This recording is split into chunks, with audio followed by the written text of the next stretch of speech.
Et nous allons donc commencer cette deuxième session du colloque organisé par l'Institut Jean-Marie Lustiger sur le thème « L'Europe selon Jean-Marie Lustiger, actualité et avenir ». Je suis très honoré d'animer cette table ronde. Je le fais comme président de l'OSIP, Office catholique d'information et d'initiative pour l'Europe, organisme, une fois de plus, on voit que l'Église est précurseur, puisque cet organisme fut créé dès 1956 à l'instigation de l'évêque de Strasbourg. Il est animé par la Compagnie de Jésus, tant à un niveau local que européen, et il travaille en étroite liaison, notamment avec une publication commune avec la COMECE, la Commission des épiscopats de la Communauté européenne. Je voudrais simplement, en quelques mots, vous dire combien il m'a semblé important d'organiser ce colloque et de permettre de développer une réflexion sur l'implication du cardinal Lustiger à l'égard de l'Europe. Par sa génération, son âge, et la période de sa vie qui s'est étendue sur pratiquement les 3 derniers quarts du XXe siècle, comme par ses racines familiales, il a été plongé d'une façon exceptionnelle dans les drames que l'Europe a connus, mais plus profondément peut-être, l'élection en 1978 du cardinal Wojtyła comme pape a été aussi un moment déterminant pour permettre d'apprécier et d'évaluer la réalité de l'Europe autrement que dans la tradition étroite de ce que nous connaissions et de ce que nous nommions l'Europe, et qui était en fait l'Europe occidentale.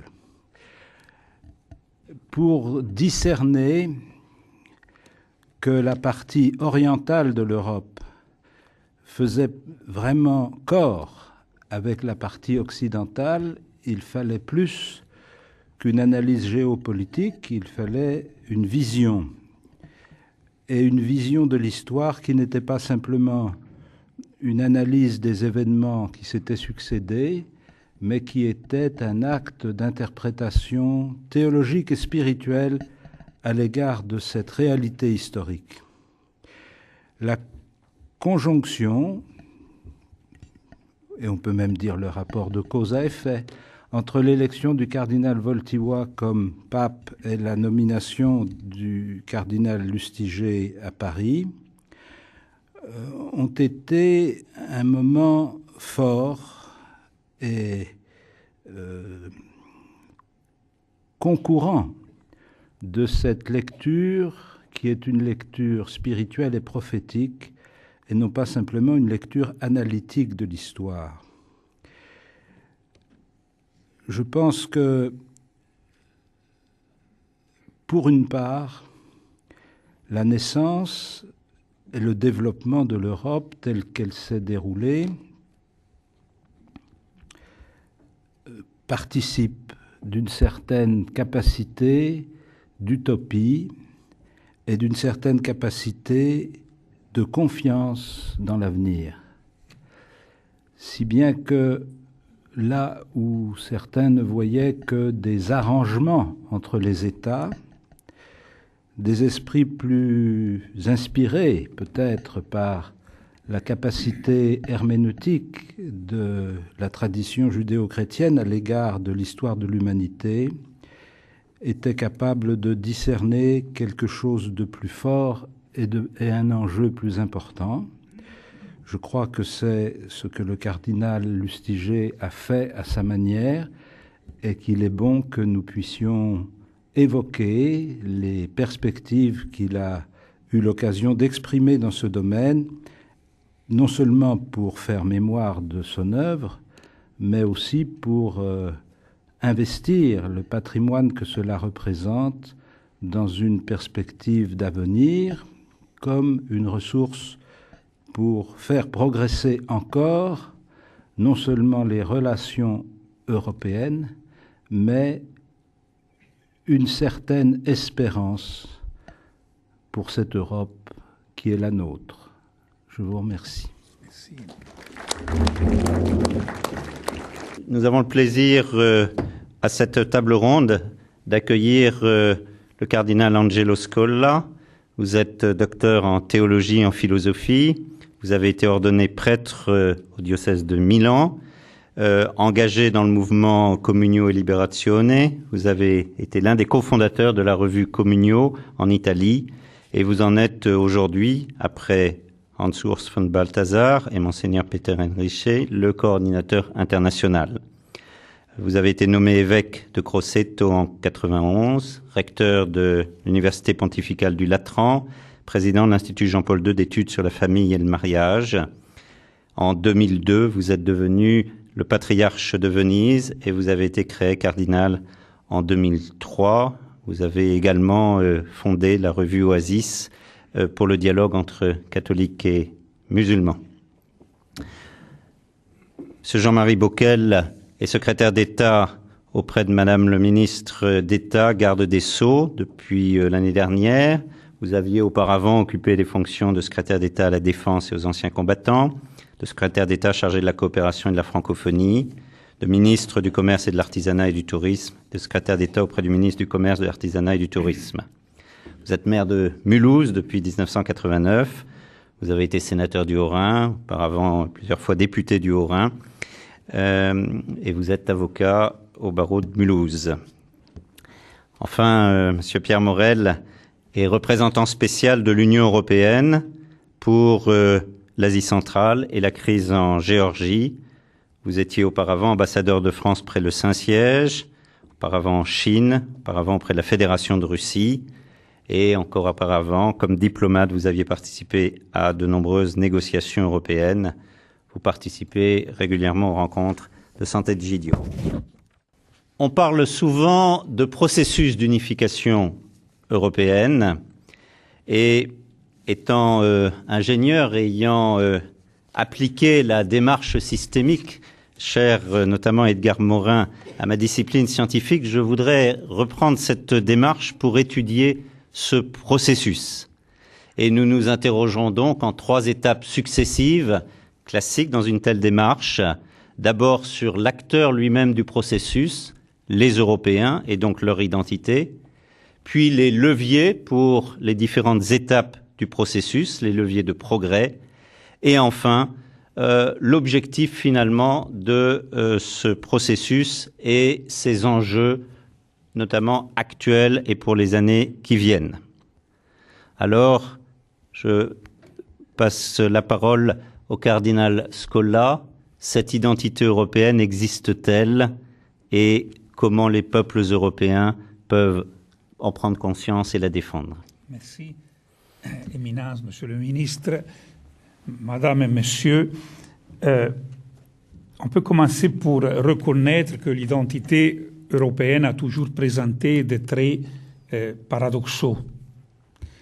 L'histoire de notre continent montre, d'une part, une appartenance commune et de l'autre, l'évidence que le patrimoine partagé depuis de nombreux siècles s'est toujours décliné dans une telle pluralité de formes, de cultures, de langues, que la référence à une certaine unité originaire pourrait paraître presque injustifiée. Au-delà de nombreux apports indéniables qui ont contribué à modeler le visage au cours des siècles, je pense à Jérusalem, à Athènes, à Rome, jusqu'aux instances modernes relatives à l'importance du sujet et à celle des Lumières à propos de l'égalité, il me semble que des éléments décisifs de la soi-disant identité européenne peuvent être objectivement repérés dans le noyau central du christianisme, selon le critère de la secondarité décrit par Rémi Brague. Si nous ne prenons pas en considération les implications anthropologiques, sociales et culturelles promues par la révélation trinitaire de la vision particulière de la dignité de la personne à la conception de la liberté et de son rapport avec la vérité, jusqu'à la distinction salutaire entre la société civile et la dimension religieuse, et à la reconnaissance de la valeur de la solidarité, de la subsidiarité, je disais que si nous ne prenons pas en considération ces implications du mystère trinitaire, il est difficile de rendre compte de ce que nous disons quand nous prononçons la parole Europe. Toutes les différences ethniques, nationales, linguistiques ont fini et finissent pour consolider et non pas par consolider, non pas par ronger un patrimoine commun au sens étymologique du terme. Et cependant, surtout aujourd'hui, dans le processus de transition rapide qui est en train de se passer, il n'est pas suffisant de prendre en considération les racines pour répondre aux défis de la réalité historique qui se présente devant nous. Alors, comment regarder, comme disait il y a un moment le cardinal, l'Europe du futur, dans le sillage de la sensibilité et des propositions du cardinal Lustiger? Quel est le lien avec l'Europe, non pas de l'héritage chrétien, mais du christianisme comme il est vécu aujourd'hui? Un donné de fait avant tout, la complexité du processus en cours nous dit qu'aucun État national ne peut les affronter seul. De ce point de vue, l'Europe donc n'est pas une option, mais elle est une véritable nécessité. D'autre part, il n'est pas raisonnable de renoncer à une idéal spirituel, le terme du cardinal Lustiger, qui, en quelque sorte, servirait de principe unificateur. Je crois que la lecture que le cardinal a fait à son temps sur l'origine de la CECA, qu'on a déjà citée aujourd'hui, indique la méthode par laquelle on doit aussi poursuivre l'unité européenne dans le scénario actuel. Je la définirai avec cette formule. Partir de la réalité dans ses nécessités concrètes pour laisser émerger l'idéal. Je souligne l'idéal, pas tellement l'utopie.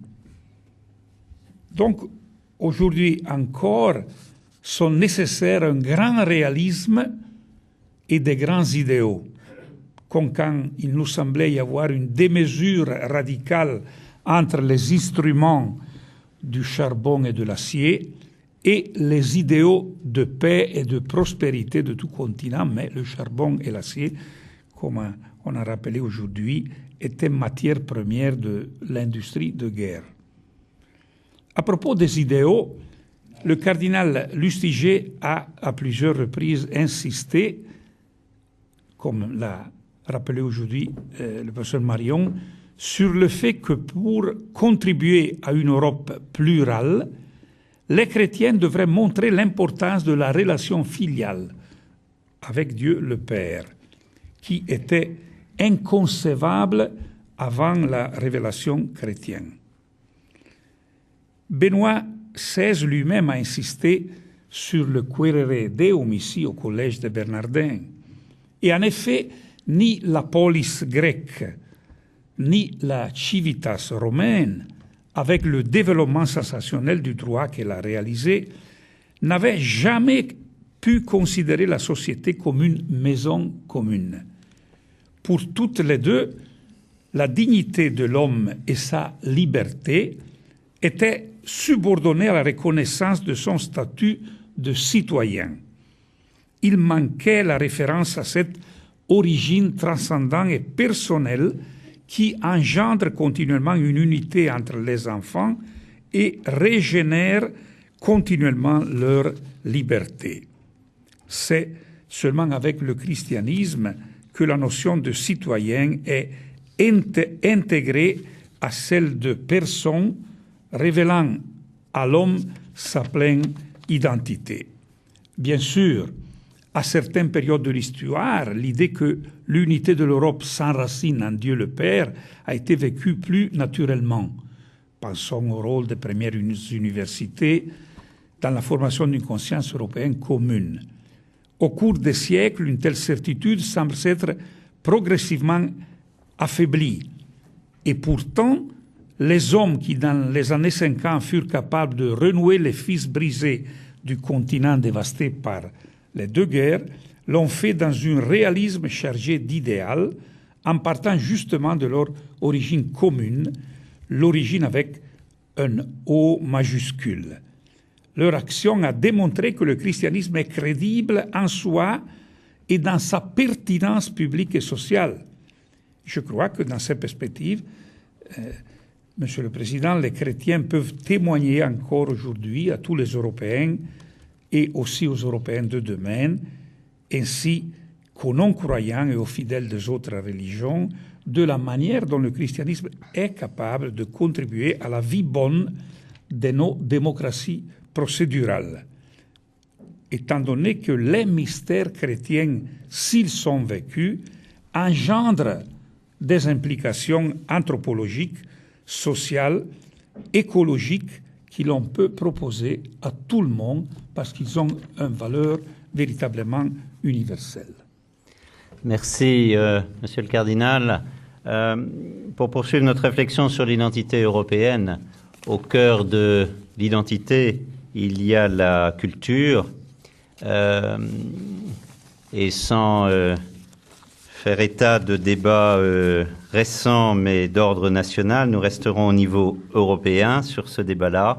Le cardinal Lustiger, dans le livre qui paraît aujourd'hui, écrivait « Il existe une culture européenne qui reçoit son unité de sa pluralité. » Unité et pluralité, Monsieur le ministre.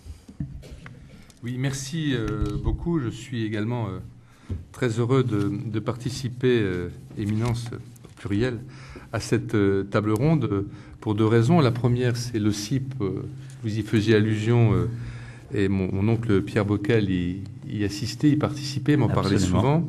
Et la deuxième raison, c'est bien sûr celle que nous partageons, c'est l'admiration et l'émotion que m'inspire le parcours exceptionnel de Monseigneur Lustiger. Moi, j'ai eu l'occasion, je ne le connaissais pas bien personnellement, mais à travers le groupe de spiritualité de l'Assemblée nationale ou du Sénat, les messes de rentrée et évidemment d'autres moments forts, j'ai eu l'occasion d'être très impressionné par cette personnalité. Et c'est vrai qu'il incarnait, vous y faisiez allusion, par son propre cheminement, la force de ce questionnement que nous avons à partager ce soir, et notamment cette question de la culture européenne, de son unité tirée de sa pluralité. C'est pas pour Jean-Marie Lustiger un questionnement intellectuel abstrait. Si on prend la mesure, et on l'a tous à l'esprit, de ce qu'a été son développement spirituel et moral, avant même d'exercer d'éminentes responsabilités, celle du jeune Aaron, devenu après le baptême Jean-Marie Lustiger. C'est vrai qu'il portait dans sa chair, dans son âme, de juif et de chrétien, l'ampleur de ce qu'a été la crise de conscience européenne entre les deux guerres mondiales, au moment de son enfance et de sa jeunesse. Et une telle crise, avec toute sa charge tragique, et qui s'est avérée d'ailleurs, appelait forcément la réconciliation de l'unité européenne de l'humanité européenne avec elle-même. Et le cardinal est contemporain également de deux grands penseurs que je voudrais citer brièvement, Lévinas et Husserl, qui ont exprimé philosophiquement cette crise de l'humanité européenne. Pour eux, l'Europe constitue une figure spirituelle double, biblique et hellénique, et non pas une entité seulement géographique sur laquelle il y a lieu de porter un diagnostic de crise. Il y a une spiritualité grecque, je le rappelle pour mémoire, qui réside dans le savoir, qui signifie à la fois comprendre et prendre, dévoiler et maîtriser. Et la Bible ajouterait, selon Lévinas, l'idéal de proximité sociale comme mode originel de la spiritualité, du sensé, de l'intelligible. Et le cardinal Lustiger demeure éternellement notre prochain par cette qualité de sujet traversé par la crise de la conscience européenne, crise qu'il a d'ailleurs su rendre féconde à travers une œuvre qui invite au dialogue au-delà de toutes les considérations qui peuvent parfois séparer ou diviser. Et c'est vrai qu'il est impossible de prendre la mesure du processus de réconciliation sans prendre aussi la mesure de cette crise qui en même temps constitue le creuset de l'humanité européenne d'aujourd'hui. Cette crise de conscience européenne, c'est en quelque sorte l'héritage des Européens et de la modernité tardive dans laquelle nous sommes. Et il est en même temps le gage de la réconciliation. Il ne saurait y avoir de réconciliation avec les nations du monde sans réconciliation avec soi-même. Et bien sûr, il y a eu tous ces cheminements récents et l'Europe n'a cessé ensuite de bouger, d'évoluer, de se construire. Il en a été témoin et acteur jusqu'à ces toutes dernières années. Et au fond, cette phrase, je la reprends pour terminer ma réponse à cette première question. Il existe une culture européenne qui reçoit son unité de sa pluralité. C'est vrai que c'est une assez bonne définition si on y réfléchit un peu, de ce qui fait lien, de ce qui fait société, identité, disiez-vous tout à l'heure en Europe. Et cette définition, je trouve qu'elle est encore utile pour aujourd'hui avec d'autres enjeux, d'autres débats auxquels d'ailleurs, Éminence, vous participez, que ce soit à San Egidio ou à travers le dialogue chrétien-musulman que vous animez également. Et ce sont évidemment des questions, vous faisiez tout à l'heure état de mes fonctions de maire, auxquelles moi je réfléchis tous les jours, puisque je suis dans cette vieille Europe, maire d'une ville où se côtoient des communautés à la fois chrétiennes, bien sûr une communauté juive très active avec un très bon dialogue interreligieux, mais aussi des communautés musulmanes, un islam très important. Et ce n'est pas vrai que dans ma ville, et qui nous questionne aujourd'hui. Et au fond, cette Europe, je pense, et j'ai bien écouté le cardinal à l'instant, moi c'est en tout cas à la fois comme responsable et aussi comme chrétien, comme cela que je la vis, c'est une Europe où à la fois la tradition et la réalité d'aujourd'hui, chrétienne et judéo-chrétienne, nous imprègnent profondément. Et nous devons non seulement pleinement l'assumer, mais en tirer force pour avancer, pour nous ouvrir aux autres. Et en même temps, elle n'est pas fermée, elle n'est pas exclusive, elle permet, à travers cette définition, à travers ce dialogue, à travers la prise de conscience aussi de cette réalité, qui est d'ailleurs très ancrée dans l'histoire de l'Europe. Je n'y reviens pas. Vous l'avez à l'esprit. C'est aussi peut-être ses définitions et plus largement sa pensée de chrétien avec l'histoire particulière qui est la sienne et qui nous permet, sans naïveté, en étant conscient à la fois des tensions, des risques qui existent dans notre société, et on les a tous bien à l'esprit, moi je les vis au quotidien, mais de regarder peut-être de manière non pas craintive, repliée sur soi, mais ouverte, parce que forte de ce que nous sommes ensemble, ce dialogue et cette capacité de faire société, de faire Europe, de partager cette identité européenne avec ses courants autres, y compris d'ailleurs d'autres courants encore qui sont aujourd'hui présents dans notre société à partir du moment où ce dialogue est possible. En tout cas, moi je le vis au-delà des réalités et des problèmes du quotidien comme tout à fait essentiel. Et c'est aussi pour moi cela l'héritage de Jean-Marie Lustiger. Merci. Merci, Monsieur le Ministre, de cette première réponse et de ce témoignage incarné, si je puis dire. Monsieur l'ambassadeur, par rapport à ces deux premières interventions, quelques réactions ou contributions sur cette question de l'identité européenne? Merci, Monsieur le Président. Éminence, Monsieur le Ministre, Mesdames et Messieurs, dans la distribution, la part qui me revient est la plus courte, puisqu'il faut savoir rebondir. Voilà. Et donc, je me concentrerai sur quelques points très précis, liés d'ailleurs à la mémoire du cardinal Lustiger. Je partirai d'abord d'une formule paradoxale qui était la sienne, qui est dans l'ouvrage qui sort aujourd'hui, pour reprendre cette idée d'une définition, d'une vision paradoxale de l'Europe, qui, je crois, correspond bien à la saisie qu'on peut essayer d'en faire. J'avais trouvé cette formule très, très parlante. L'Europe insaisissable et cohérente. Je trouve que c'est une façon de dire la difficulté que nous avons ce soir et la nécessité de continuer à chercher et travailler. Je rappelle que la devise que s'était choisie dans le traité constitutionnel, et c'était quand même cette vraie même recherche d'une définition, c'était l'unité dans la diversité. Donc, au fond, quand même, c'est bien là que se trouve, d'une certaine façon, la forme la plus brève pour essayer de se dire. Alors, plus précisément sur un échange que j'ai eu avec le cardinal Lustiger, mais avec en particulier les évêques de France étant en poste à Rome, mais ça n'était pas une chose simple, et aussi d'ailleurs avec la Comessée à Bruxelles. J'ai des souvenirs très précis d'une longue soirée d'échange et d'une incompréhension partielle et vraiment d'un effort d'explication, pour reprendre un terme favori, c'est la question dite des sources chrétiennes, du préambule de la Constitution, du traité constitutionnel européen. Occasion manquée à bien des égards. Je crois qu'on s'y est mal pris quant à la méthode, c'est-à-dire qu'on a renvoyé la question à plus tard. On a dit, bon, on va faire tout le reste, et puis ça viendra à la fin. Et je crois que c'était dangereux parce que chacun peut camper sur ses positions avec le face-à-face des deux approches de l'Europe, d'une tradition, laïque, sécula en anglais, parce que déjà traduire laïque n'est pas simple. En italien, vous le savez mieux que personne, éminence, laico ne veut pas du tout dire la même chose que laïque, etc., etc.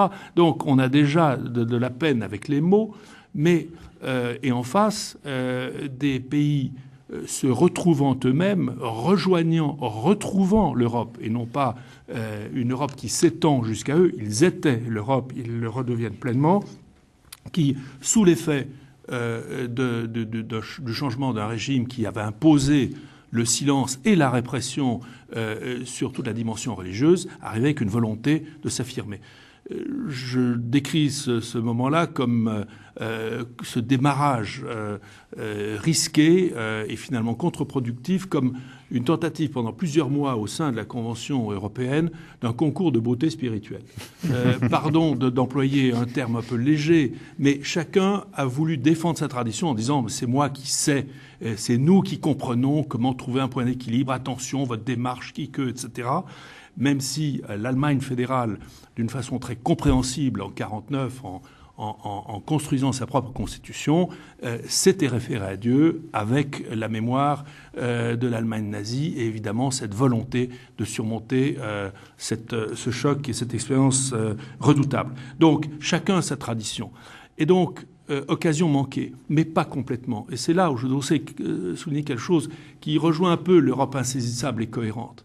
Parce que dans le même temps où l'on a manqué le rendez-vous du préambule, on a réussi ce qui était l'article 52 ou 51 et qui maintenant est, le traité de Lisbonne est compliqué, le titre 2, article 7.3, qui prévoit un dialogue ouvert, transparent et régulier entre les églises et communautés spirituelles et les pouvoirs publics. Ce qui n'existe pas dans beaucoup de pays, vous ne trouverez pas dans des lois ou dans des constitutions. Et c'est l'Europe qui est capable quand même de dire qu'il faut organiser ce dialogue et qui le prévoit dans ce qui devait être un traité constitutionnel, finalement le traité de Lisbonne. Autrement dit, dans une Europe qui a trois grandes traditions vis-à-vis des cultes, comme on dit, une tradition concordataire, y compris dans des pays où on ne le suppose pas forcément, avec des particularités, une tradition de religion d'État, y compris dans les pays où on ne suppose pas la religion d'État du Danemark, il y a une religion, c'est le luthéranisme, etc., ou des traditions de séparation de l'Église et de l'État, trois traditions qui, chacune, préservent dans leurs limites et dans leurs traditions leur héritage, mais qui quand même reconnaissent à l'échelle de l'Europe qu'il faut se parler, même si les lois dans chaque pays ou la Constitution ne le prévoient pas. Donc, on a manqué une chose et on a réussi l'autre. Et ce qui est intéressant, c'est qu'on a réussi sur le plan institutionnel, sur le plan juridique, sur le plan de la norme, alors que sur le plan des valeurs et de l'expression de l'identité, on n'y est pas arrivé. Ce qui, je crois, dit assez bien le problème de l'Europe, sa chance, l'état de droit, ses limites, le juridisme, et la difficulté qu'elle a à se dire. Et là, je terminerai en disant que pour moi, c'est un saut, en quelque sorte, conceptuel, intellectuel, philosophique, dans lequel je crois que l'Europe se retrouve aujourd'hui. Elle voit les limites de la philosophie transactionnelle, de l'approche strictement juridique, qui met de côté, en quelque sorte, les valeurs. Elle doit aller vers les fondements, et elle retrouve des questions plus fondamentales qui sont celles des valeurs. Et c'est pour ça que, de Habermas, je crois que Ricoeur propose, si je me permets de le dire si rapidement, une vision plus large, et que je ramène pour moi à une formule évidemment très forte chez Cardinal Lustiger. C'est la fin de la mémoire, l'histoire et l'oubli. C'est la réconciliation dans cette formule admirable. Tu vaux mieux que tes actes. L'Europe, dans son regard à l'histoire, dans son rapport de l'un avec l'autre, dans cette façon de vivre tous les jours la réconciliation, c'est au moins comme ambition l'aptitude à dire à l'autre, à quelque autre que ce soit, tu vaux mieux que tes actes. Merci. Merci, monsieur l'ambassadeur.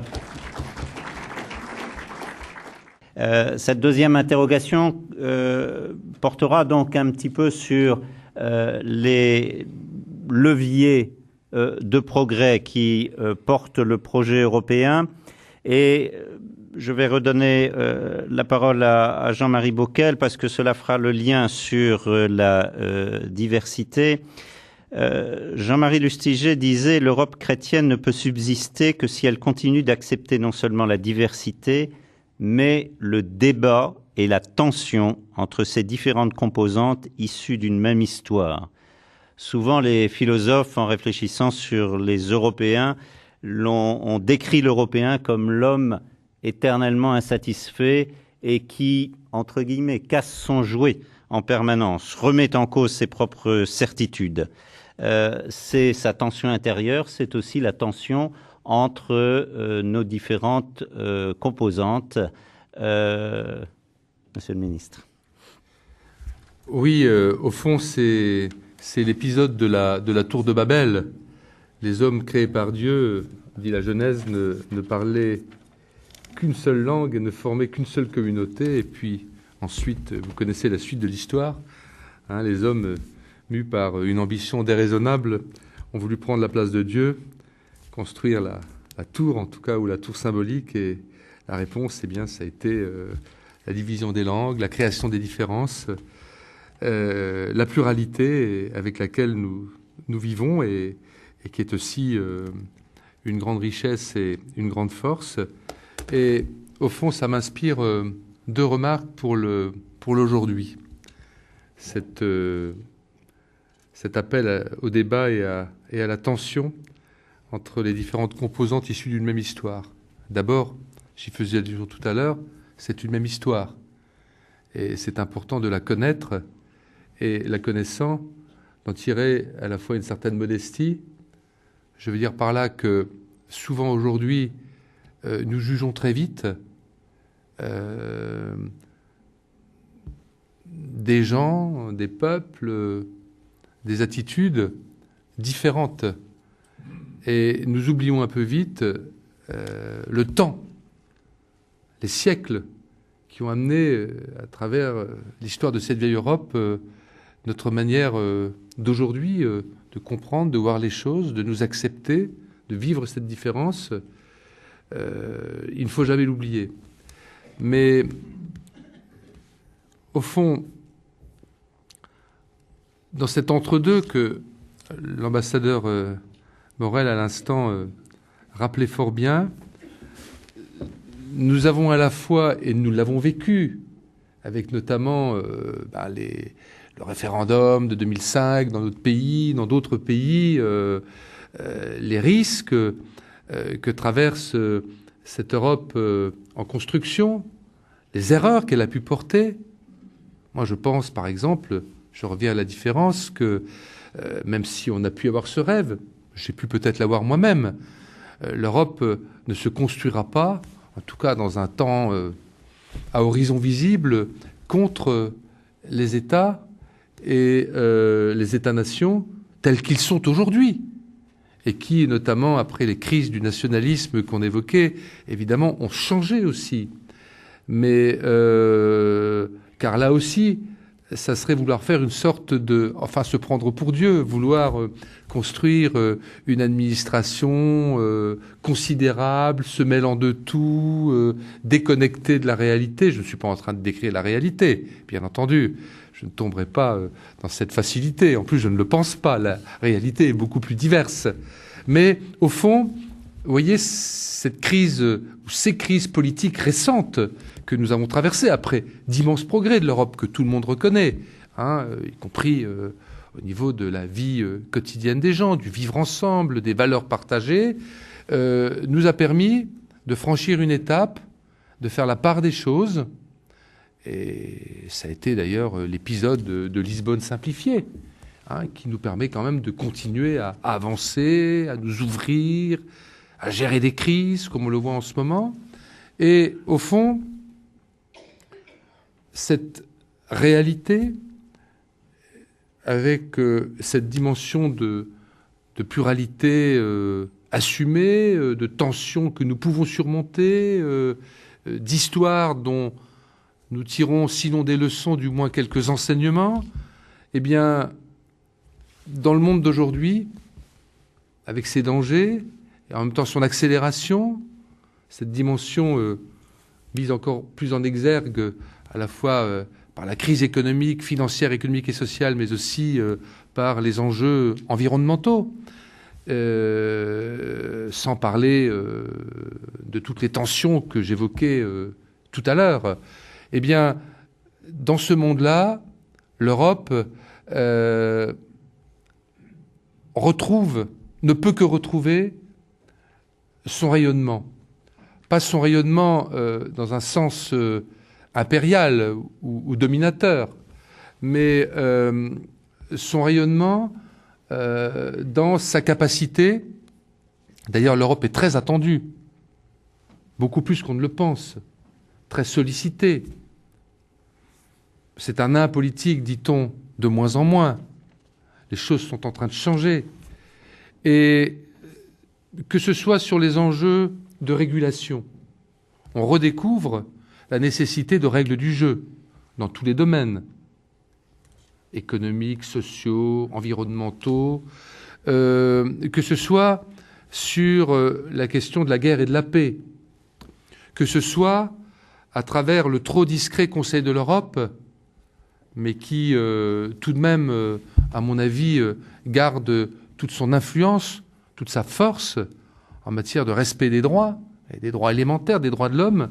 Eh bien, je pense que cette Europe peut aujourd'hui, par rapport à toutes nos craintes, nos inquiétudes devant ce monde, son évolution, et en même temps toutes les espérances qui émergent, eh bien, cette Europe a, à mon avis, devant elle, si elle sait assumer ses contradictions, ses difficultés, on n'en est pas sorti, a devant elle une mission essentielle, d'autant plus essentielle que nous ne sommes pas le gendarme du monde, que nous n'avons aucune vision impériale, mais en même temps que nous avons compris que l'ère du repli sur soi, l'époque où chaque pays, ou même chaque morceau d'Europe pensait pouvoir s'en sortir et pour le reste du monde advienne que pourra,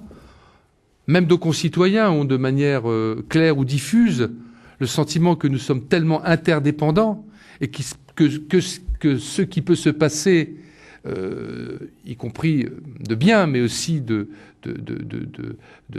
grave, de dangereux, de négatif, d'inquiétant partout dans le monde, peut avoir demain matin, aujourd'hui, une influence sur notre vie. Donc ce sentiment d'interdépendance à tous les niveaux est partagé. Et en même temps, peu de gens y voient clair sur le chemin à suivre pour, en quelque sorte, faire que l'humanité trouve à nouveau, ou trouve tout court, un sens, une harmonie. On voit bien qu'un certain nombre de grands organismes internationaux, si nécessaire soit-il, atteignent un peu leurs limites, en tout cas rencontrent, on le voit dans les crises, y compris les guerres, les conflits, on voit bien les limites qu'ils rencontrent. Eh bien, imaginez un instant, et je terminerai mon propos là-dessus, puisque après je ne pourrai pas rester, et là c'est le vieil Européen qui parle, puisque pour moi c'est un idéal très ancien.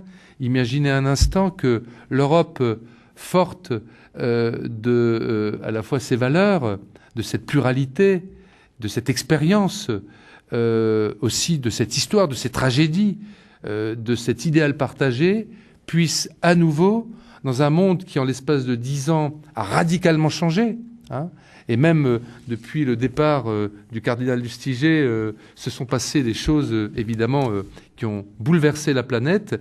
Imaginez que nous prenions simplement à tout niveau, pas simplement au niveau politique, au niveau citoyen, au niveau des différents engagements qui sont les nôtres, conscience de la capacité que nous avons à contribuer à un monde meilleur, plus digne, parce que nous ne voulons certainement rien imposer à personne, mais partager davantage. Eh bien, je pense que là, peut-être que ce vieux rêve que le cardinal Lustiger partageait et portait avec ses grandes qualités d'homme de cœur et d'intellectuel pourrait, en tout cas, c'est mon vœu le plus cher, devenir, dans notre beau et vieux monde, réalité.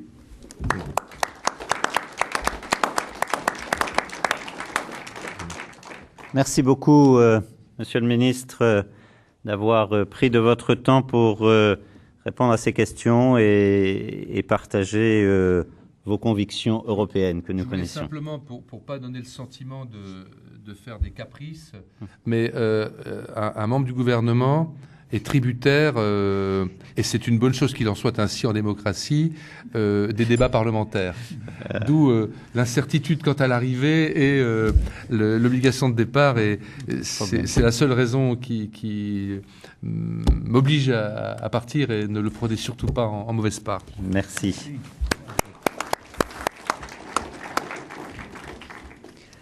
Dans cette interrogation sur les leviers de progrès, je dirais même la méthodologie indispensable, le cardinal Lustiger, et nous l'avons dit dans la première partie, insistait beaucoup sur la nécessité de la réconciliation. Et pour cela, il fallait s'expliquer. Il nous l'a dit dans la vidéo. Monsieur l'ambassadeur, vous qui voyagez, vous qui êtes représentant de l'Union européenne dans des pays à la limite de l'Europe et de l'Asie, chez nous en Europe, où y a-t-il encore besoin d'explications? Où faut-il se réconcilier? La réconciliation, à la limite, a-t-elle une fin? Je vais prendre votre question et en même temps, je pensais que j'allais plutôt dans le relais sur les leviers, mais je m'étais plutôt préparé à prendre la suite de M. Bockel. J'irai très vite parce que c'est un peu en prolongement de ce qu'il disait. Quels sont les leviers? Enfin, si l'on prend les grands thèmes, on pense à l'environnement et on a démontré à la fois une capacité d'initiative européenne considérable. L'Europe produit des normes d'envergure mondiale qui sont de la plus haute qualité. Ça ne veut pas dire qu'on est toujours prêt en toutes circonstances. On a trop rêvé à Copenhague, on a cru qu'on allait faire un bout de gouvernement mondial. Ça n'était pas mûr, ça n'était pas possible. C'était une négociation qui s'étouffait elle-même par le nombre. Et dans une concentration médiatique et la recherche d'un pas en avant qui devenait de plus en plus difficile au fur et à mesure que l'attente était créée et que les partenaires étaient nombreux. Donc on parle à la fois de réussite et d'échec de Copenhague. Ça donne à réfléchir. Mais plutôt que de s'apesantir sur les thèmes, mais je dirais dans la fidélité à cette réflexion je dirais sur la génétique européenne qui a mené le cardinal très loin dans une vision qui est à un certain moment prophétique. Moi, je reprendrai trois éléments dits très brièvement. D'abord, être soi-même. Et là, je rejoins ce que disait Jean-Marie Bockel. Le temps du repli sur soi est terminé. Et ça peut aller d'ailleurs plus loin que le repli sur soi. Ça peut être le déni de soi. On revient à l'identité. Je ne reprends pas. Mais enfin, l'Europe a beaucoup délégué. On parlait tout à l'heure de la communauté de la tranquillité comme une image à la fois trop séduisante et dangereuse de l'Union européenne. Elle ne peut plus, si elle l'a rêvé, si elle l'a été dans une certaine mesure, un peu à l'abri des remous du monde, ayant renoncé à la fatigue et à l'aventure impériale et à l'outre-mer et à ce qu'on voudra, eh bien, à la fin des fins, le monde ne laissera pas l'Europe tranquille et de moins en moins. Donc, cela veut dire qu'il faudra d'abord être soi-même. Assumer ses responsabilités, qu'il s'agisse de la sécurité, de la défense, oui, qu'il s'agisse de la recherche, parce que le défi est là et la recherche est insuffisante en Europe et mal organisée, je crois qu'il faut le dire, de la création artistique tout simplement. On ne peut pas être simplement consommateur quand on porte un héritage pareil, c'est une tentation également. Et donc, je crois qu'il y a là une première exigence. La deuxième que je verrai, c'est celle de s'engager, précisément parce que même quand on s'interroge encore sur soi-même, la meilleure façon de répondre à cette interrogation, c'est de répondre à l'autre. Et là, on se trouve et on se retrouve. Et je crois que la meilleure façon, la meilleure expression que les Européens ont trouvée dans ce domaine, c'est ce que l'on a appelé la responsabilité de protéger. Notion qui a mûri à partir du devoir d'intervention.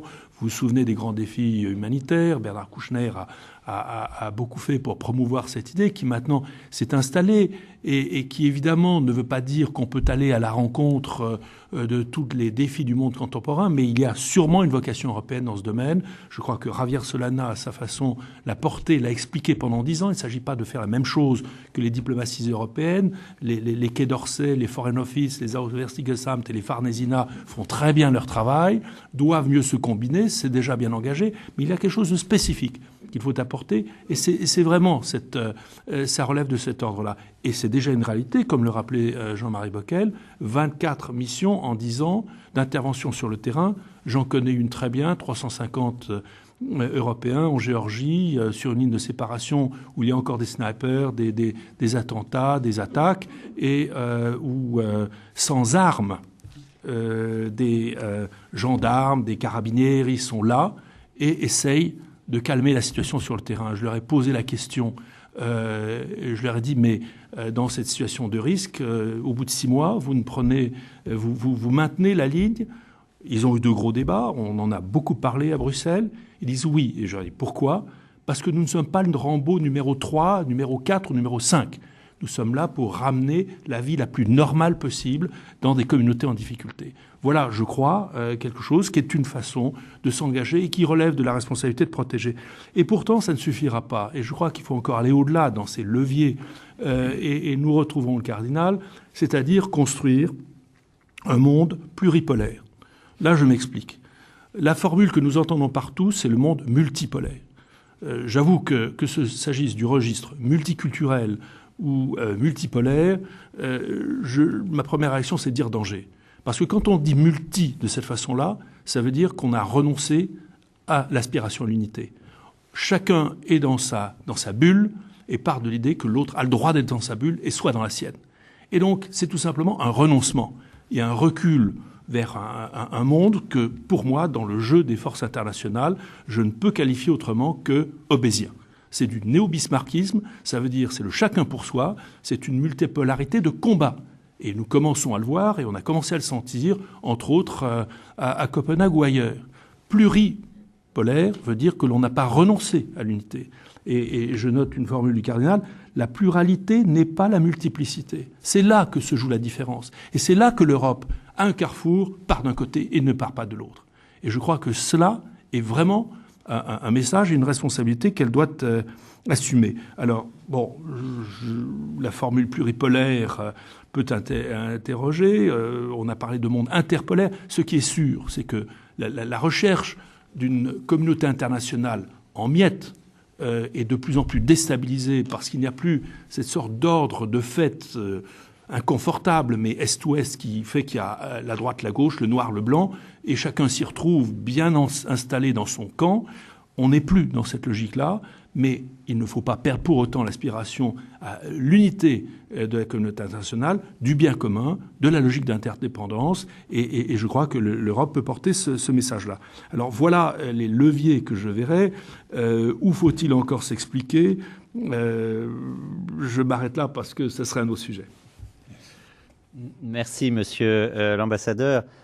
Je reçois déjà un certain nombre de questions, donc je vais les prendre. Mais auparavant, il me semblait important, dans cette première partie, de s'ouvrir effectivement au monde, l'Europe dans le monde. Le cardinal Lustiger s'est souvent interrogé sur la question. Je cite juste... dès lors, la mission propre de l'Europe ne consisterait-elle pas à sauver la possibilité d'un véritable universalisme pour l'Europe ?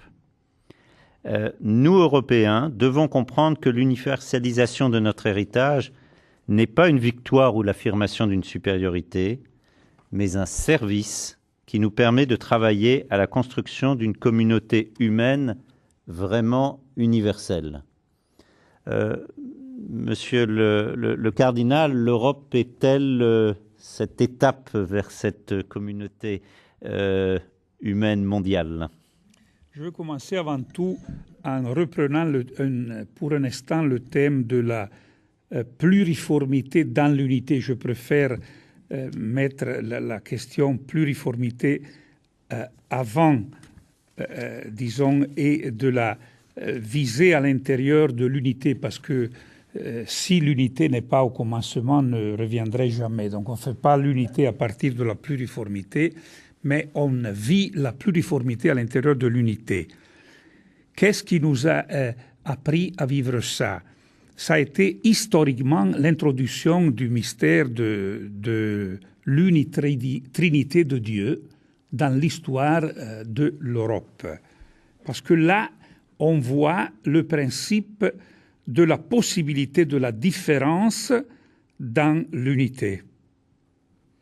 Alors, il faut, pour regarder l'Europe du futur avec une ouverture universelle, il faut repenser les axiomes sur lesquels, je ne parle pas de fondements, je parle d'axiomes sur lesquels s'appuient nos démocraties procédurales et repenser le principe de laïcité.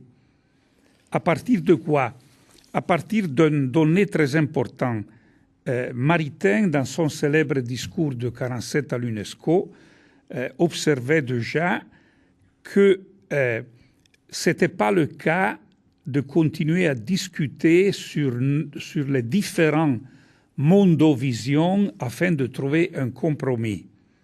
Mais il fallait trouver une voie pratique, c'est-à-dire reconnaître que le fait de vivre ensemble, c'est un bien social primaire de caractère pratique, et aujourd'hui, il devient encore plus clair qu'il faut choisir comme bien politique ce bien social primaire.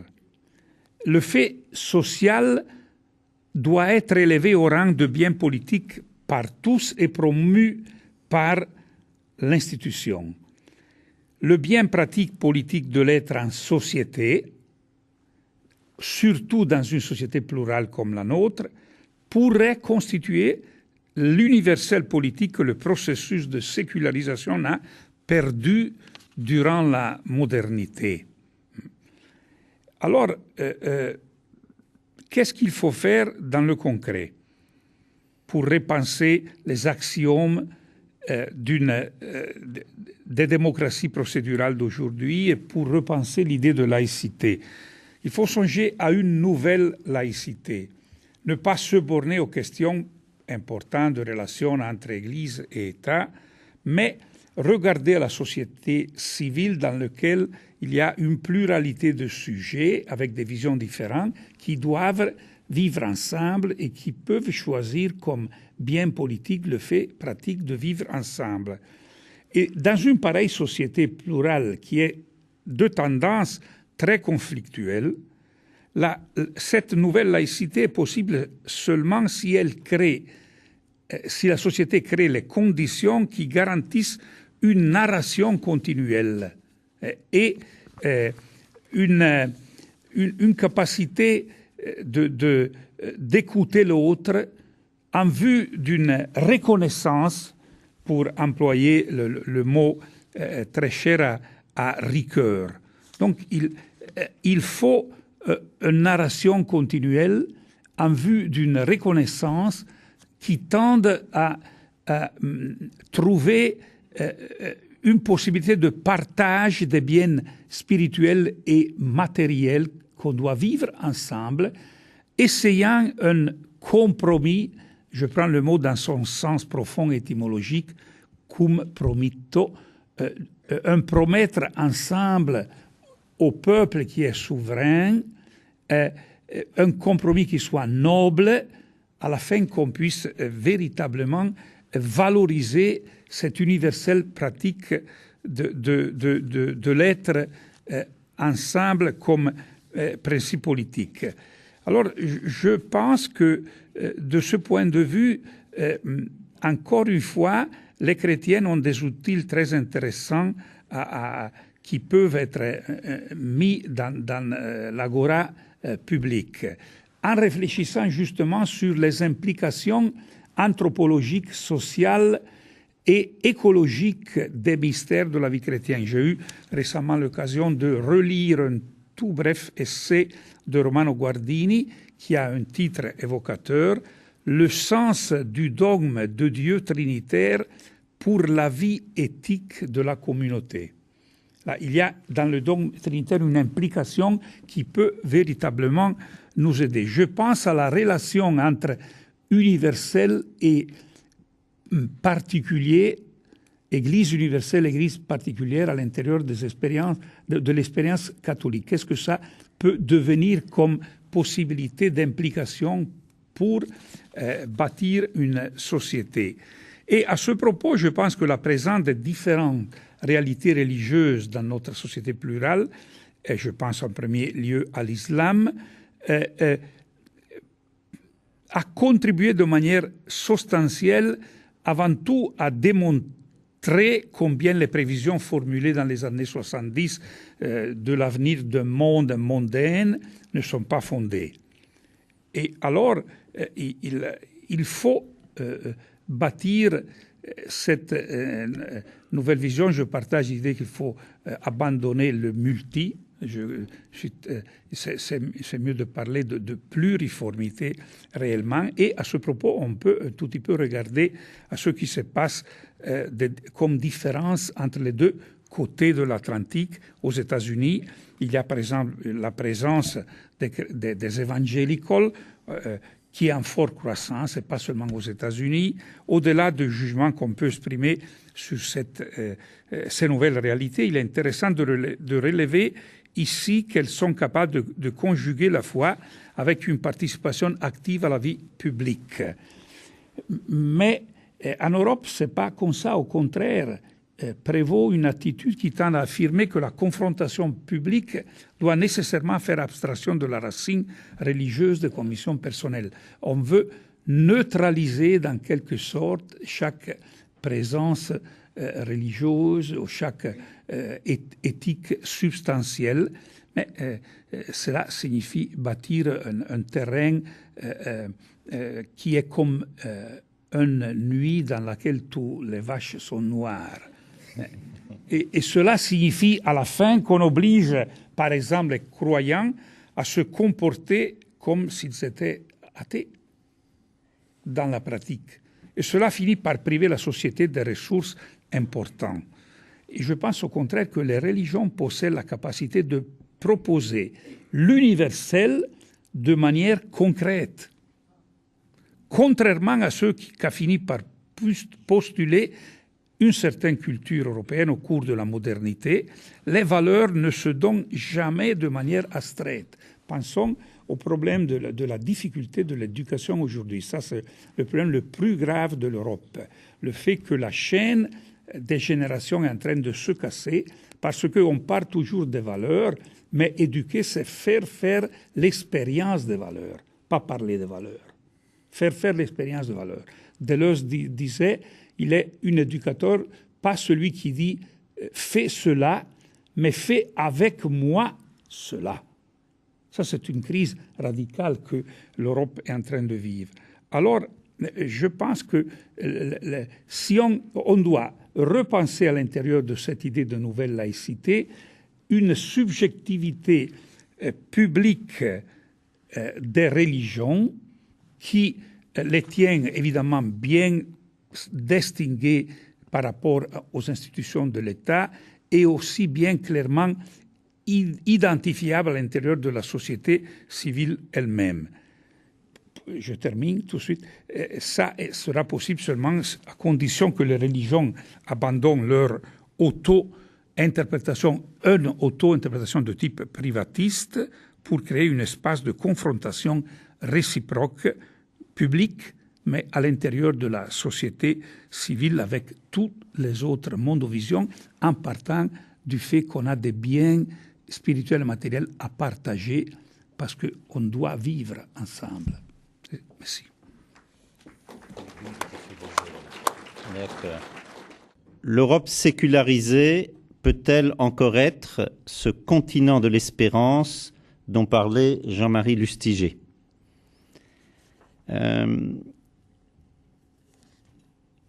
Le dialogue interreligieux en Europe n'ayant pas abouti à des résultats fructueux,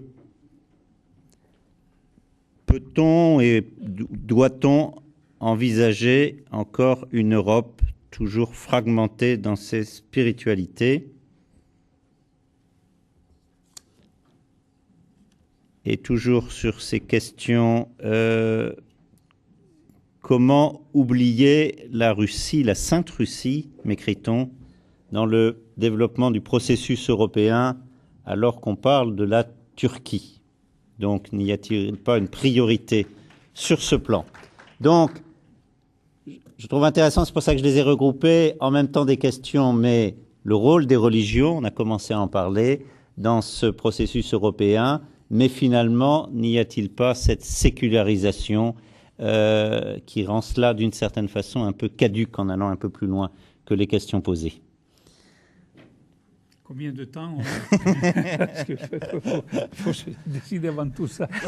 3 minutes chacun, parce qu'il y a d'autres questions qui arrivent, mais on en a déjà un petit peu parlé. Mais non, pour les religions, personnellement, j'ai déjà dit, il faut vivre la pluriformité dans l'unité, et je pense que là, l'expérience catholique peut réellement donner un paradigme possible, c'est-à-dire on vit l'universalité, la catholicité, on célèbre la même Eucharistie au sens ultime et profond, bien sûr inculturé, que sais-je, à New York, à Paris, à Venise, à Tokyo, mais on est pleinement citoyen français, italien, etc. Donc, alors, ça, c'est le travail à faire, par exemple, avec l'islam. Donc, c'est pour ça que le multiculturalisme, la religiosité n'a pas sorti de bons effets. Alors, une pluriformité dans l'unité dans laquelle la confrontation, la narration réciproque voit à l'intérieur de la société civile, où il y a aussi des sujets qui croient autrement ou qui disent de ne pas croire, puissent se reconnaître sur des biens concrets, spirituels et matériels. On a déjà parlé, mais il y a toutes les questions anthropologiques, toutes les questions de la bioéthique, toutes les questions des neurosciences qui sont en train de changer pas mal de problèmes. En ce qui concerne la sécularisation, j'avoue que j'ai un malaise toujours à parler de ça parce que c'est une catégorie qui est un peu comme un tombeau. qu'est-ce que c'est? La sécurisation en Italie n'est pas comme en France, n'est pas du tout comme en Espagne ou en Allemagne. Donc il faudrait analyser. En Italie, par exemple, il y a encore au moins le 27% qui pratiquent la messe tous les dimanches. C'est pas la France. C'est un peu différent. Hein? Et donc, ça, évidemment, il y a un niveau fondamental de sécularisation que j'ai trouvé bien synthétisé par le sociologue italien Donati. Nous vivons dans une société pour laquelle toutes les religions sont différentes et pour ça, toutes les religions sont égales. Hein? Donc, ça, c'est un paradoxe, mais qui est très clair. C'est l'idée de Taylor de la sécularisation 3. C'est-à-dire le contexte a rendu la question de la religion une question d'option. Ce n'est pas nécessairement un signe de maturation de l'Occident et de l'Europe, mais en tout cas, ça nous dit une chose. Il faut passer de la convention à la conviction. Et donc, il faut placer des sujets chrétiens et religieuses, des subjectivités religieuses vivants à l'intérieur de la société. Ça, c'est le problème numéro 1. Et je pense que le dialogue interreligieux n'a pas fait faillite, simplement il est en train de démarrer. Il ne faut pas s'émerveiller que la question de la rencontre, dans le mot rencontre, il y a quand même le contre. La rencontre avec les musulmans, ça va prendre des décennies et des décennies, donc il ne sera pas sans être aussi violent. Il faut être réaliste, ça c'est la situation, mais il n'a pas fait faillite. Et en ce qui concerne la Russie, je suis pleinement d'accord. Mais quand même, la question de la Turquie est délicate. Il ne faut pas dire qu'il faut l'exclure. Il faut réfléchir. Mais c'est je laisse la parole sur ces questions à l'ambassadeur, en rappelant, puisqu'il est actuellement un délégué de l'Union européenne, parce que ça s'est peu dit en France, que depuis 2 mois maintenant que s'applique le traité de Lisbonne, le fameux article 17 repris du projet de constitution reconnaît que les églises sont régies par du droit local et d'autre part confirme le dialogue des institutions européennes avec les églises. Et je rappelle que c'est ce que Jean-Paul II écrivait dans l'exhortation sur l'Europe. Après donc le synode sur l'Europe, on était en plein débat sur la Constitution et il disait « Certes, je souhaite qu'on rappelle les racines européennes de l'Europe, mais je demande avant tout que soit reconnu que les églises sont régies sous le droit local et deuxièmement qu'il y ait ce dialogue entre les institutions et l'Europe. » C'est le cas aujourd'hui. Comment le vit-on? Et puis comment, avec votre recul, vous voyez cette question-là? Oui, c'est vraiment très important. On revient au droit et il faut passer par le droit. C'est le territoire de l'Europe. Les traités, l'Europe n'a pas de territoire à elle ne gère pas directement, mais son territoire, c'est le traité. C'est les traités et c'est la référence commune de l'état de droit qui est vraiment le fondement qui donne à chaque citoyen européen, y compris au-delà de son propre gouvernement, Cour de Strasbourg, la possibilité d'avoir recours au juge.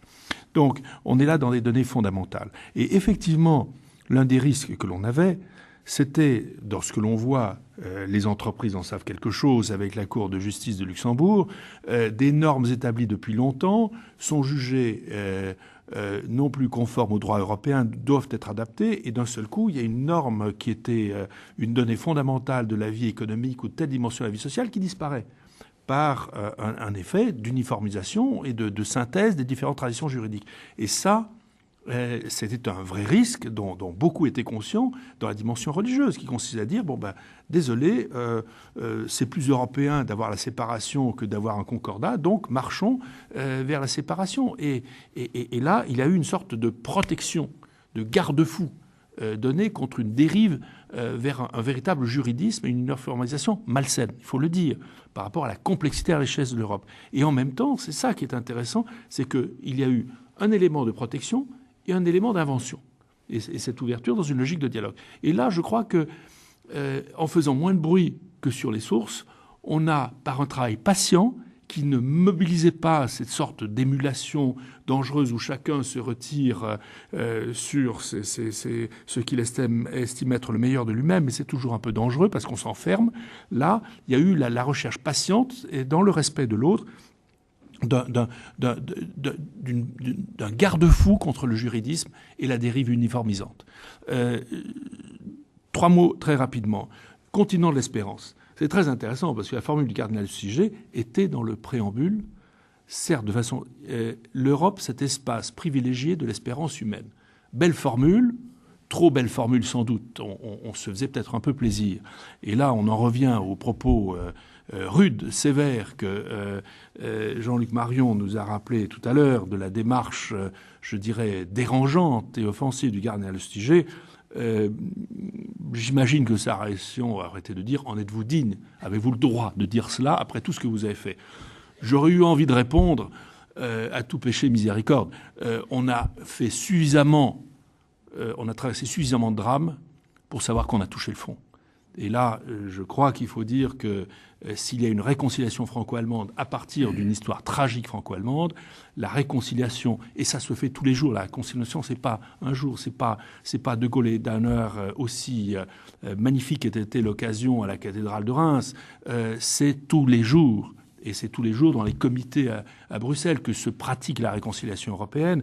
Et en tout cas, ce moteur franco-allemand avec ses hauts et ses bas, mais plus fondamentalement, le vrai point de départ et la vraie nécessité de la réconciliation, c'est Auschwitz. Parce que c'est là qu'on a touché le fond. Et c'est là qu'on est allé au bout du déni de soi-même. Et que donc, cet exercice est constamment à reprendre. Et donc, oui, il y a quand même une certaine espérance de l'Europe d'être capable de sortir de l'abîme. Et qu'au fond, c'est peut-être le moteur le plus profond qui était... Je rappelle, et je crois qu'il faut rendre hommage à des figures méconnues, le père du Rivaux, Joseph Rovan, ils revenaient des camps, 1945, et ils sont repartis pour aller à la rencontre des Allemands de la défaite et de l'écartèlement de l'Allemagne. C'est là qu'était le vrai ressort qu'a repris Robert Schuman le moment venu. Parce que faire un mouvement pareil, ça, c'était vraiment le coup d'envoi de quelque chose qui continue encore aujourd'hui d'une certaine façon. Alors, donc, je crois que l'Europe n'est peut-être pas l'espace privilégié, ne nous abusons pas de mots. Il y a une chose qui est sûre, qu'on voit à travers ses hauts et ses bas, du préambule, du traité constitutionnel, des votes négatifs, et puis finalement du traité de Lisbonne quand même, et pour s'y mouver, pourtant elle marche, c'est l'Europe est en recherche. Elle est frustrée, elle n'arrive pas à se dire elle-même, elle est insaisissable, mais en même temps elle cherche. Et c'est ça qui compte, c'est le fait qu'elle cherche, qu'elle ait une sorte de besoin de trouver une meilleure expression d'elle-même qu'elle ne saisit pas encore. Et je crois que pour le moment, c'est bien le ferment, le point d'appui que l'on peut trouver. Sur le dialogue interreligieux, très simplement, prolongeant ce que vous avez dit, monsieur le cardinal, vous avez un exemple, je le citais souvent quand j'étais à Rome, qui est admirable et qui est une expérience quotidienne, Marseille-Espérance, Lyon. Parmi tant d'exemples qu'on peut trouver ici ou là dans des villes d'Europe. Et c'est très concret. C'est un dialogue structuré avec des réseaux qui sont établis.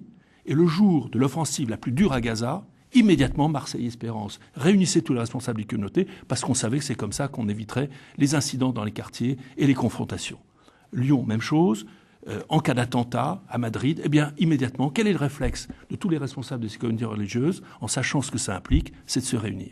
Voilà du dialogue interreligieux, concret, qui, je crois, est un exemple d'une façon de répondre très, très directement aux problématiques des sociétés contemporaines. Quant à la Russie, je crois qu'Yvan en a très bien parlé tout à l'heure. L'évidence est là. Espérons simplement que ces tendances contradictoires qui font que la tentation de la rétraction, elle existe des deux côtés. Quant à la Turquie, c'est un autre sujet. Je noterai simplement que sur ce sujet-là, le cardinal, même dans sa réponse, était d'une remarquable prudence.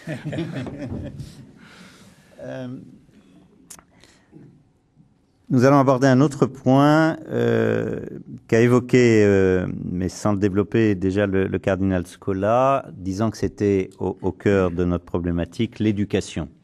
Et plus généralement, la transmission. notamment à travers les familles et auprès des jeunes. Il y a eu 3 questions sur le sujet. Le concret de l'Europe, sa vie quotidienne, c'est aussi la vie des familles. Les familles sont aussi acteurs de l'Europe. Les jeunes générations le savent plus que les anciennes. La démographie française est une des meilleures d'Europe, mais l'Europe vieillit de manière inquiétante. Ne faut-il pas plus valoriser le rôle des familles et développer le rôle de leurs représentants comme partenaires sociaux, tant avec les pouvoirs publics que les représentants des religions d'Europe? On reconnaît là de la doctrine sociale de l'Église sur les corps intermédiaires. Plus particulièrement sur les jeunes. Au cœur de ses messages sur l'Europe, Jean-Marie Lustiger a très souvent dialogué avec l'auditoire des jeunes générations, en priorité dans son ministère auprès des jeunes et l'action pastorale étudiante du Centre Richelieu. Quel témoignage pour demain? Pour éduquer, il faut concevoir d'une façon profonde qu'est-ce que c'est l'expérience de la naissance. Naître, c'est pas seulement démarrer, entrer dans la vie, mais c'est aussi être enraciné dans une origine. Jean-Paul II disait toujours, à l'intérieur de ma biologie, il y a toujours une généalogie. Alors l'origine, ça veut dire la chaîne des générations, et pour terminer, ça veut dire la relation actuelle de création avec le Dieu trinitaire dont nous a parlé aujourd'hui Marion. Alors, pour éduquer signifie générer, pas seulement donner la vie. Alors, mais avec le réalisme que le cardinal Lustiger prônait, je redis qu'il faut toujours partir des nécessités concrètes, réelles de la vie des hommes de toujours. Alors, il est vrai que la France a fait une politique très bonne sur la démographie, mais ça ne suffit pas. J'ai vu quelques titres aujourd'hui dans les journaux français qui parlaient des épisodes de violence dans les écoles. En Italie aussi, on assiste à ça. Qu'est-ce qu'il arrive? La difficulté que les profs ont, même à tenir un minimum de discipline qui puisse consentir la transmission pratique des savoirs. Donc, il faut retrouver parmi tous les sujets qui éduquent une solide alliance et s'interroger sur les raisons profondes par lesquelles on n'est pas capable de faire aux jeunes l'expérience des valeurs. Et là, la question de la famille devient centrale. Et je me permets de dire aussi que la question de la communauté chrétienne devient centrale, parce que quel genre de vie chrétienne nous proposons aujourd'hui à nos fidèles qui vivent dans une société difficile comme la nôtre? Je m'interroge souvent à ce sujet en réfléchissant sur mon diocèse, et je suis en train depuis 6 ans de faire la visite pastorale, et je constate que le véritable manque dans la participation à la vie de l'Église, c'est même pas les jeunes entre les 15 et les 22 ans, mais c'est les gens entre les 30 et les 50 ans.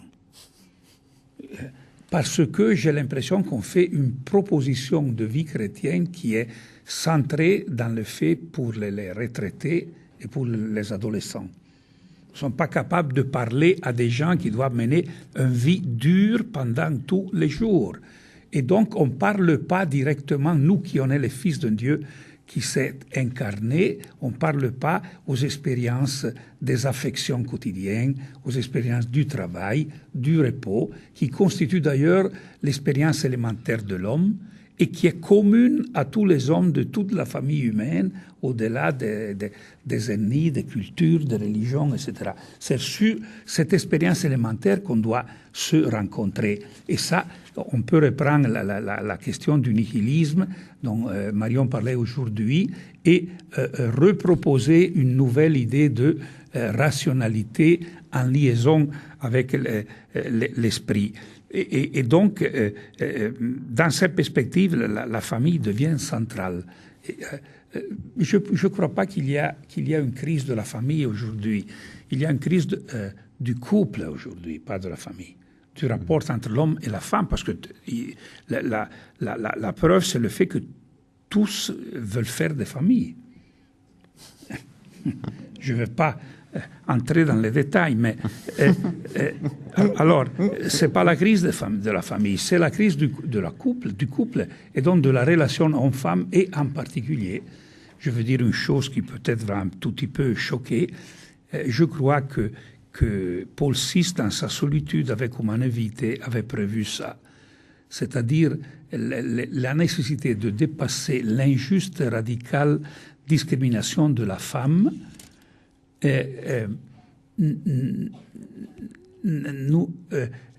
On n'a pas encore abouti à bien comprendre quelle est la figure réelle de la femme comme signe de l'autre à l'intérieur de la vie sociale et des relations primaires. Elle tient toujours la place de l'autre. Elle me permet d'ouvrir à l'autre.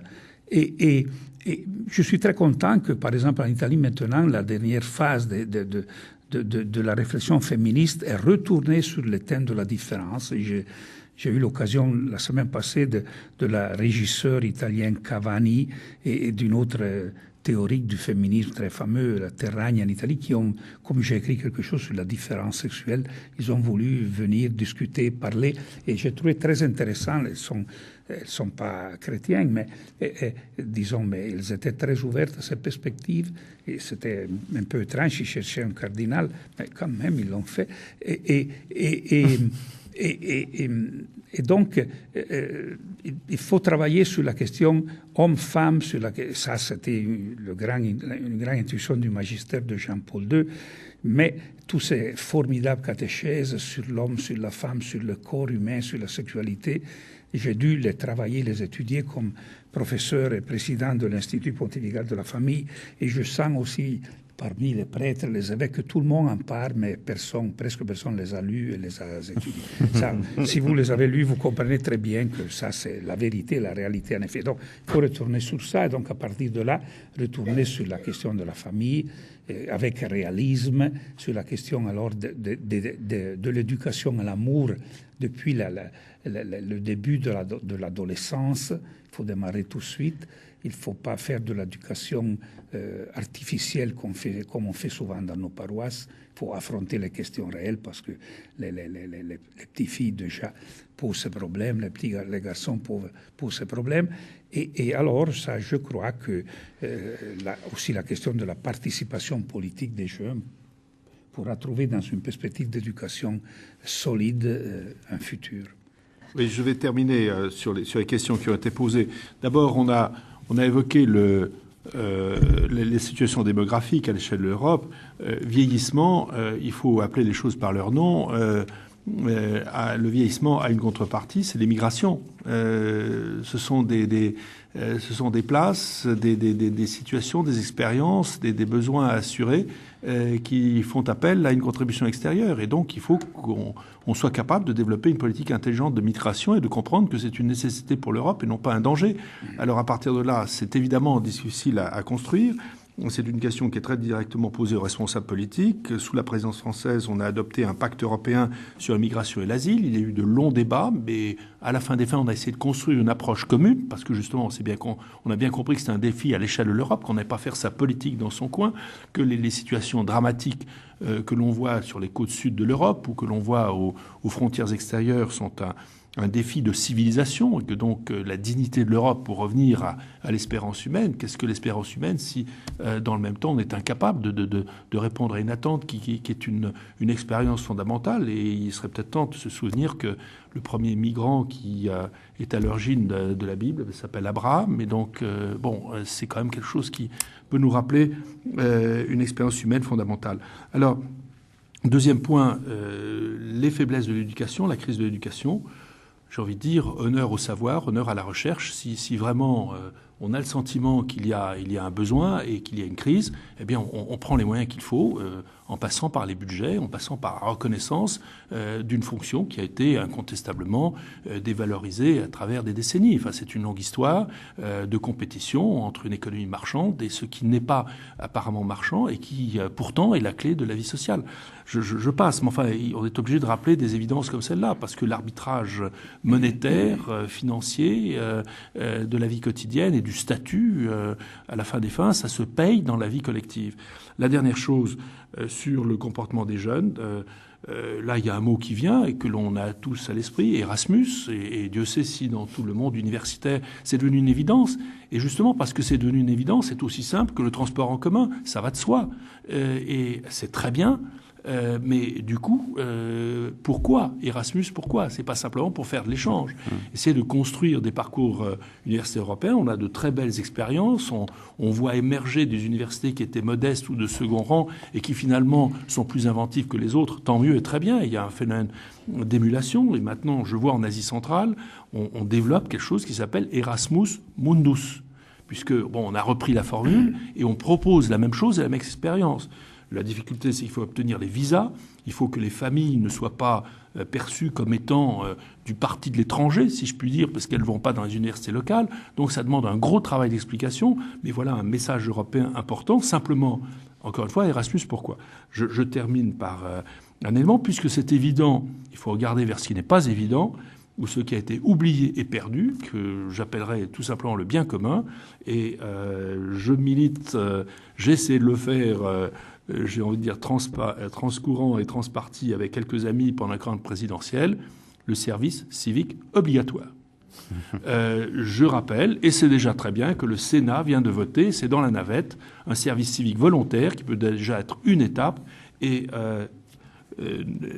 croyez-moi, les sondages ont montré, et il y a les sondages et puis la réalité ensuite, y compris pour les familles et les enjeux de l'emploi, mais la réponse est positive. Le sentiment que l'on peut donner quelque chose à un moment où l'on a une première expérience à faire dans la vie qui ne soit pas nécessairement marchande, eh bien, donner de son temps et donner de ses capacités est une chance que l'on peut essayer de reconstruire, alors qu'on dit qu'il ne faut plus rien obliger, ne rien imposer. Je crois qu'on peut renouveler la réflexion sur ce sujet. Merci beaucoup, Monsieur l'Ambassadeur.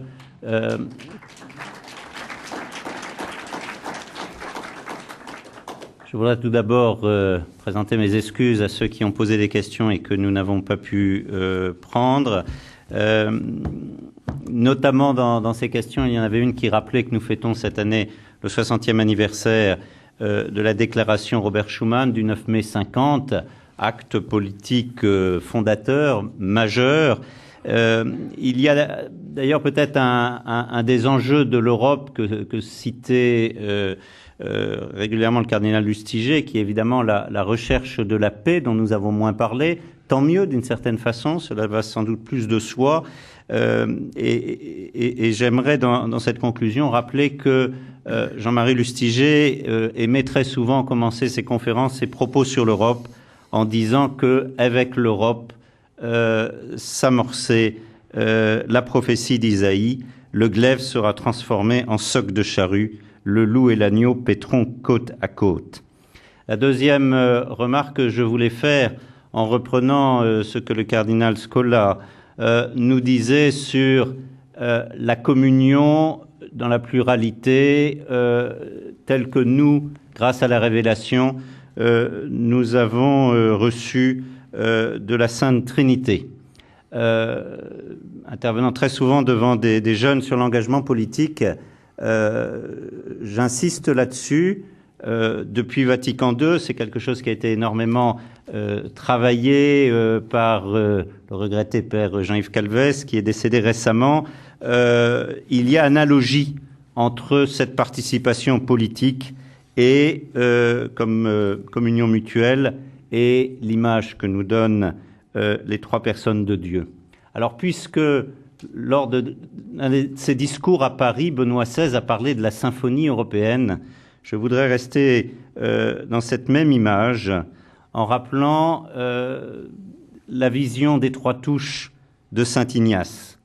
Entendant la musique de l'orgue dans l'église de Morez, Saint Ignace comprend que chaque son joué par une touche est unique, mais les 3 touches jouées ensemble donnent un accord parfait différent de chacune des notes initiales.